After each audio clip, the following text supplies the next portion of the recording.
So you have your kit together. You've been practicing your form. You're ready to go. Your spindle is burned in. You have your notch carved. You have your handhold primed. You have a coal catcher, something we haven't mentioned yet. Something that we're gonna that's thin. We're gonna slip under the board where you just carved your notch, and it's gonna help hold that dust and make it easy to transfer into your Tinder bundle. And you're gonna get ready to go. So a couple of overarching principles that are really important to consider. We talked about comfort and breathing, and something that falls in line with that is just rhythm. When you start getting into this, you're going to be bowing, and you want to maintain a nice rhythm, a rhythmic pace. Some people I know will have people sing songs to maintain that, but you just don't want short, jerky motions. So I think rhythm is a key component. You want to think about speed, pressure, duration. These are these three variables that are going to be consistently applied in bow drill, but we see them as sort of like fluctuating equations. And different woods are going to require different equations of speed, pressure, and duration. So denser woods tend to require a much longer duration. For example, if I have an oak kit. You know, we recommend low density woods, but truth be told, you can get a coal with a bow drill kit carved out of any wood. So, you know, explore. You have so many opportunities to try and learn new things and how different woods react and form your own opinions and biases and understand nuances and be surprised. I'm still surprised. Somebody had a spruce and oak kit and I went, "Meh," and it worked like a charm. So, there's a lot to learn in this. Speed, pressure, and duration, these are variables and they're going to change. So I have this cedar kit. I am going to have a speed primarily of a jog. I'm going to start with a walk for just a moment. I'm going to jog the duration, and I'm going to kick it up just a little bit in that speed just at the very end. Duration's not very long, and moderate pressure. The thing about downward pressure is a funny thing, right? As we're moving that pressure from our handhold down our spindle into the board, is that you don't need very much, but you need to overcompensate it often in the beginning. In the beginning, it's usually not enough. And so ultimately very little is needed, but due to inconsistencies in form and technique, you need to kind of overcompensate to make that happen. As you get practiced, a really cool goal to have in mind is what is the least amount of effort that I can employ to still be successful? If you're getting dust or smoke, you don't have to put in any more effort past that, especially if you're just jogging through, creating that dust, which are the wood fibers in the spindle and the fireboard meeting, and that friction shearing them off of each other. You're just going to jog while all that dust is collected and fills that notch in your fireboard. I find that a lot of people find a lot of success and understand the nuances a little bit more if they move away from overexertion to what is the least amount of effort. And in general, in a principle, efficiency is a goal to reach for. Okay, I have all my pieces to go.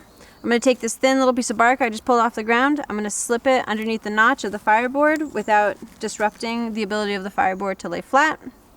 And I'm going to get into position and go for a coal. So I'm getting into position, and I'm just going to recap and share some of the things that I'm thinking about. My board's in a flat place. I have a little thin piece of bark underneath my notch to catch that coal, a coal catcher if you will. My foot is really close to my socket. I can just fit my finger in there, barely. My foot's perpendicular and it's holding onto the board with the arch.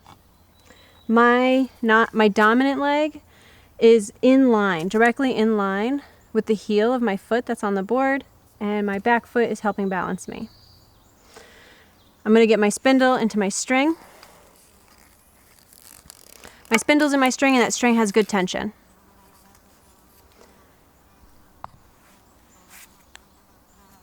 My hand that's holding the handhold is going to come down around my leg, and I'm going to rotate my wrist in, creating negative space that's going to fit the space of my shin. And I'm going to lock that together and stabilize my wrist so that there's no wobbling.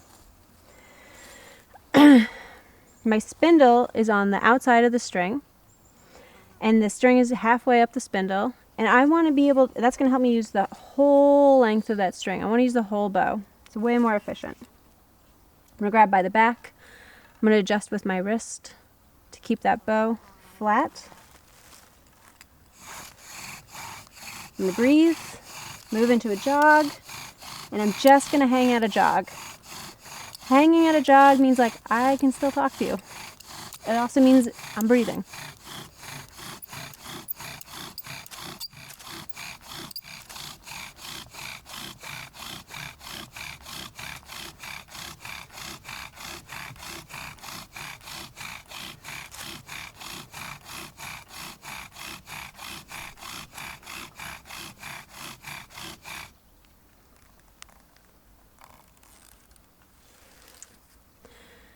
My notch filled with dust.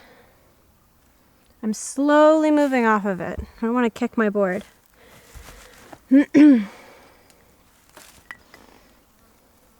see there's wisps of smoke. I'm going to give it a little bit of fanning with my hand. That smoke persists, which is to say, I got a coal.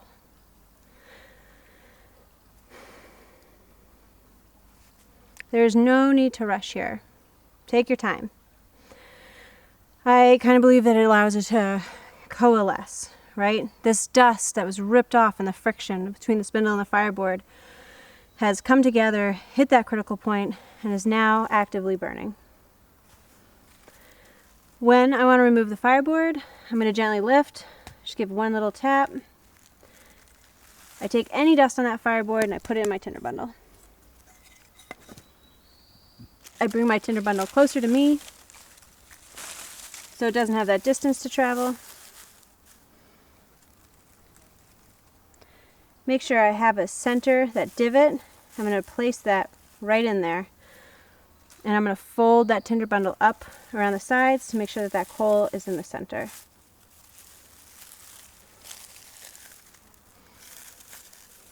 I want a snug hold. I don't want to crush it.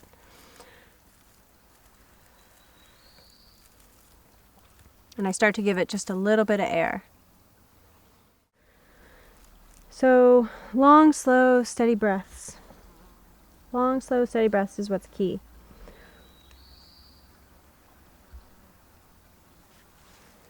It's a small coal. I give it a small amount of air. As that smoke increases, I increase the amount of air that I give it. And that is what we refer to as the conversation.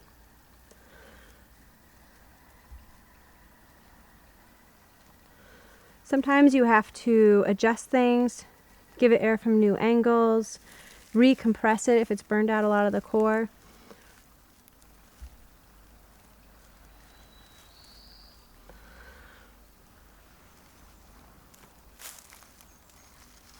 Everything's pretty dry today,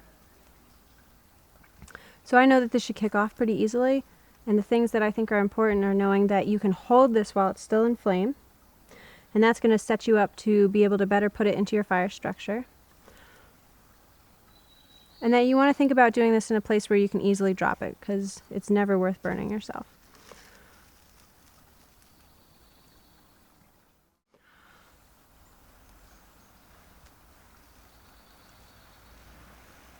Oh, that's the next one.